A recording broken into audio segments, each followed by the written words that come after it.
বলেছেন ওয়া ইযা কুরিআল কুরআনু ফাসতামি'উ লাহু ওয়া আনসিতু লাআল্লাকুম তুরহামুন।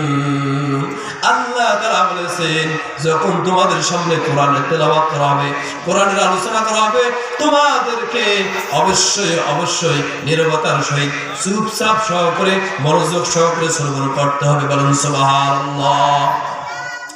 যদি কোন আল্লাহর বান্দা যদি আল্লাহর কোরআন মনোযোগ সহকারে শ্রবণ করতে পারে, আল্লাহ তাআলা ওয়াদা দিলেন, আল্লাহ তাআলা প্রতিশ্রুতি দিলেন, ওই সব বান্দার উপর আমি আল্লাহ তাআলা লাআল্লাকুম তুরহামুন, আমি আল্লাহ তাআলা ওই সব বান্দার উপর আমার আসমান থেকে রহমত বর্ষণ করি। বলেন সুবহানাল্লাহ।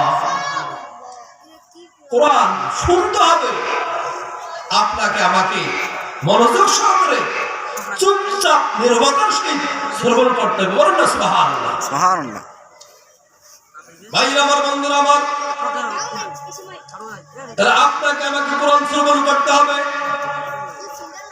আমরা অনেকেই কোরআন তেলাওয়াত জানি না। আপনারা যদি কোরআন তেলাওয়াত না জানেন, বেশি বেশি কোরআনের তেলাওয়াত শ্রবণ করবেন। আল্লাহ তাআলা বলেছেন যদি কোনো উম্মতে মুহাম্মাদি যদি কোনো আল্লাহর বান্দা যদি আল্লাহ পাকের কোরআন শুনতে চায় না, আল্লাহ পাকের কোরআন বুঝতে চায় না, সেই সম্পর্কে আল্লাহ তাআলা মেসেজ দিলেন, হে রাসূল আপনি বলুন ওয়াকালু লাউ কুননা নাসমাউ আও নাআকিলু মা কুননা ফি আসহাবিস সাঈর। আল্লাহু আকবার।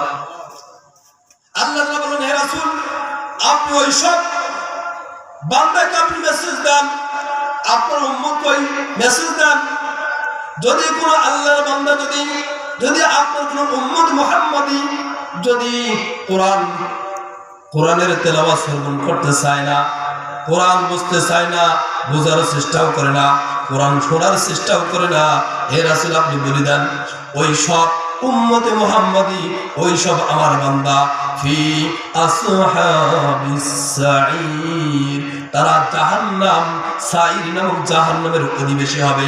বলেন নাউযু বিল্লাহ।